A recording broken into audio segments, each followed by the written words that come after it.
Assalamualaikum warahmatullahi wabarakatuh. Pada kesempatan kali ini, saya akan memaparkan hasil ujian tengah semester saya pada mata kuliah riset aksi.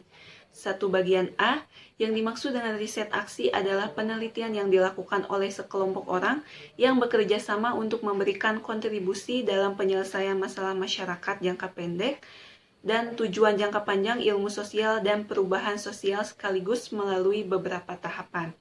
Lalu satu bagian B, yang dimaksud dengan fasilitator adalah seseorang yang membantu sekelompok orang yang memahami tujuan bersama serta membantu mereka dalam membuat suatu rencana guna mencapai tujuan tanpa mengambil posisi tertentu. Lalu pada 1C, yang dimaksud dengan partisipan adalah subjek yang dilibatkan pada sebuah kegiatan mental, emosi, maupun fisik sebagai peserta dalam memberikan respon terhadap kegiatan yang dilaksanakan serta mendukung pencapaian tujuan dan bertanggung jawab atas keterlibatannya. Lalu 1D, lobby seringkali dikaitkan dengan kegiatan politik. Lobby merupakan kegiatan bincang-bincang yang dilakukan secara santai, membicarakan sesuatu mulai dari yang ringan hingga permasalahan politik dan pemerintahan, baik dalam rangka pendekatan awal sebelum pelaksanaan negosiasi maupun untuk kepentingan lobby itu sendiri. Sedangkan negosiasi merupakan pembicaraan dengan orang lain dengan maksud untuk mencapai kesepakatan, untuk mengatur atau mengemukakan. Lalu pada nomor 2, relasi riset aksi harus subjek-subjek karena peneliti harus dipandang sama dengan yang diteliti atau masyarakat. Masyarakat sebagai subjek yang diteliti harus ikut berpartisipasi secara aktif dalam proses penelitian dengan tujuan menyelesaikan permasalahan yang ada. Dengan masyarakat ikut berperan secara aktif, masyarakat bisa meningkatkan kemampuannya menjadi penghasil ilmu pengetahuan, sehingga masyarakat bukan hanya sebagai pelaksana saja. Karena riset aksi merupakan kegiatan belajar sambil bekerja, di mana peneliti mempelajari sistem serta membangun kerjasama di antara orang-orang yang ada di dalamnya untuk merubahnya. Lalu pada nomor 3, ada 8 tahapan siklus riset aksi dari Sisdamas, namun akan diringkas menjadi 4.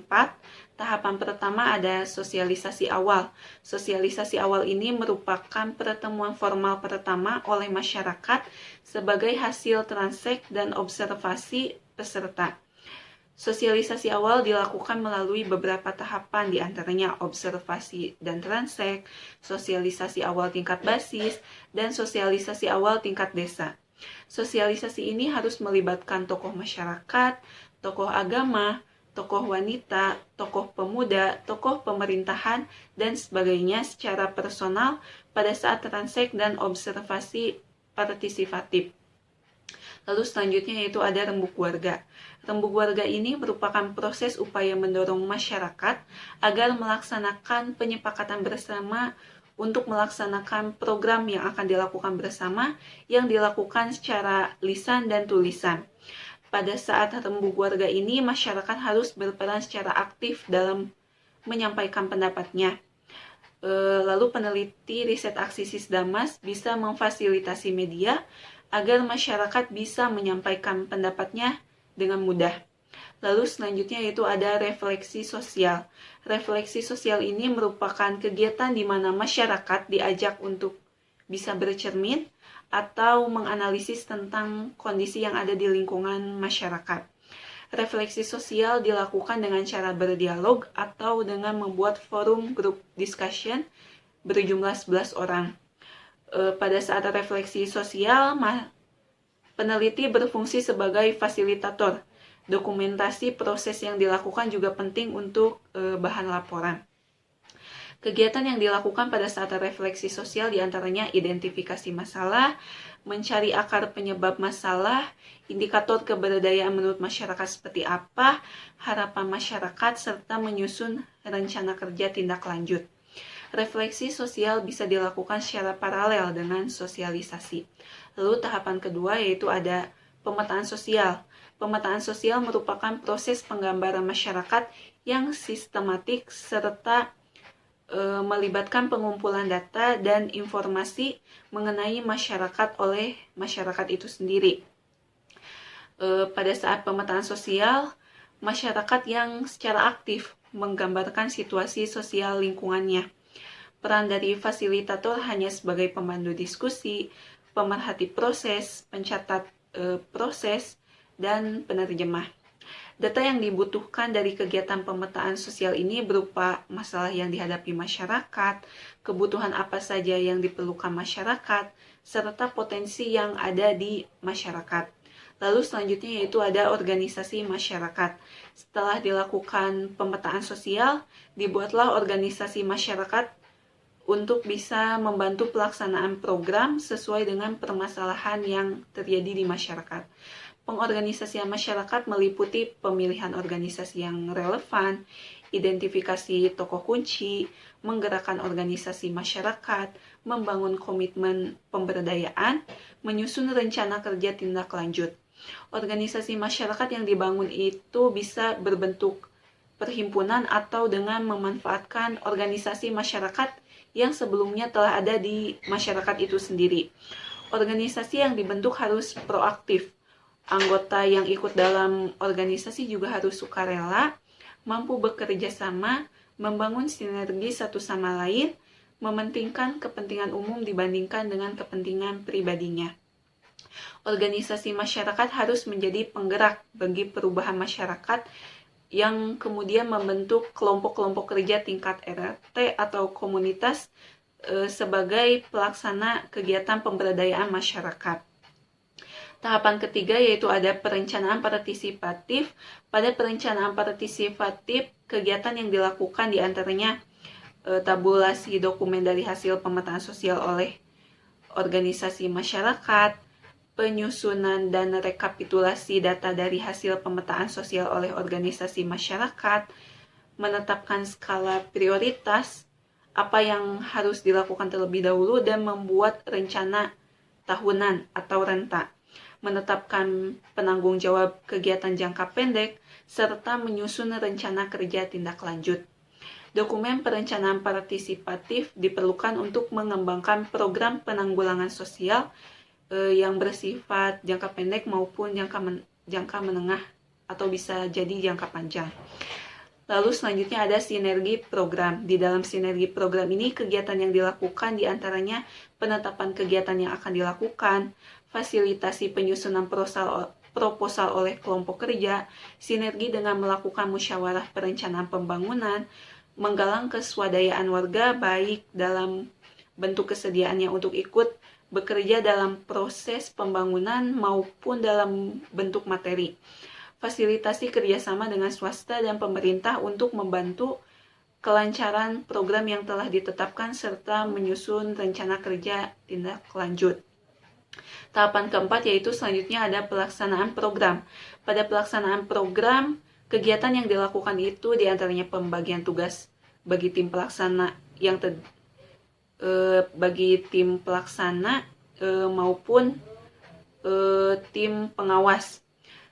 Sosialisasi kegiatan apa saja yang akan dilakukan, pelaksanaan secara partisipatif, membentuk organisasi pemelihara yang bertujuan agar program yang telah dibuat bisa terawat atau bersifat jangka panjang, serta menyusun rencana kerja tindak lanjut. Lalu selanjutnya itu terakhir ada monitoring evaluasi. Kegiatan yang dilakukan pada saat monitoring evaluasi ini berisi laporan dari tim pelaksana dan tim pengawas mengenai program yang dilaksanakan, refleksi bersama mengenai kegiatan yang telah dilakukan dalam program pembangunan, serta menyusun rencana kerja tindak lanjut. Dan selanjutnya pada nomor 4, mengenai film kisah Nabi Yusuf alaihissalam. Film ini sangatlah menginspirasi bagaimana cara Nabi Yusuf berdakwah, menyampaikan keesaan dan keagungan Allah Subhanahu wa taala kepada masyarakat yang sebelumnya menyembah dewa. Dalam perjalanan dakwahnya, beliau menghadapi berbagai macam cobaan.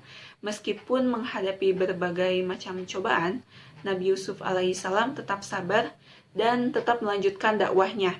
Salah satu dakwah yang dilakukan oleh Nabi Yusuf ini dengan cara pemberdayaan, di mana Nabi Yusuf memberdayakan ekonomi penduduk Mesir agar bisa sejahtera. Kecerdasan, kebijaksanaan, kejujuran, kesabaran, sikap pemaaf, serta sifat kebaikan yang dimiliki Nabi Yusuf bisa jadi inspirasi dalam melakukan dakwah.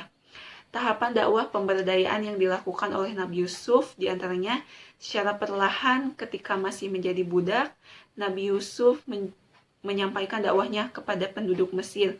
Siapa yang seharusnya patut disembah meskipun masih ada penolakan. Ketika masih menjadi budak, Nabi Yusuf juga selalu menolong para budak yang ada di istana. Suatu ketika Nabi Yusuf difitnah melakukan sesuatu yang buruk kepada istri tuannya yaitu Zulaikha, hingga akhirnya Nabi Yusuf dipenjara. Di penjara Nabi Yusuf tetap melakukan dakwahnya dengan cara memberdayakan tahanan yang ada di penjara. Dengan bergotong royong membersihkan penjara serta mulai memberitahukan tentang keesaan dan kekuasaan Allah. Salah satunya dengan memberikan kemampuan kepada Nabi Yusuf oleh Allah untuk menafsirkan mimpi, hingga pada akhirnya mereka mengakui ajaran dari Nabi Yusuf. Suatu ketika Raja Mesir bermimpi dan tidak tahu makna dari mimpi tersebut. Kemudian orang yang telah bebas dari penjara memberitahukan bahwa Nabi Yusuf bisa menafsirkan mimpi, hingga akhirnya Nabi Yusuf dibawa kepada raja. Saat itu pula Nabi Yusuf dinyatakan tidak bersalah dan bebas dari penjara. Dan benar saja Nabi Yusuf bisa menafsirkan mimpi raja tersebut dan dijadikan sebagai orang kepercayaan raja. Nabi Yusuf dijadikan sebagai bendahara kerajaan Mesir. Dimulailah dakwah Nabi Yusuf dalam memberdayakan ekonomi masyarakat dengan cara menghitung jumlah keluarga yang ada di Mesir, jumlah anak yang harus dinafkahi, jumlah petani dan pelaku industri, jumlah orang kaya, dan jumlah budak. Kemudian Nabi Yusuf memerintahkan agar penduduk Mesir membayar pajak penghasilan sebesar penghasilan kecuali untuk orang miskin. Pajak tersebut nantinya akan digunakan untuk pembangunan Mesir seperti membuat ladang untuk bercocok tanam, membuat aliran air, mengumpulkan jerami, dan tempat pengumpulan gandum untuk mengantisipasi masa panceklik tiba. Pada akhirnya Nabi Yusuf berpidato di hadapan penduduk Mesir di Kuil Amun bahwa semua hal yang terjadi ini adalah kekuasaan Allah ketika musim panceklik tiba sehingga penduduk bisa mengatasi masalah yang ada.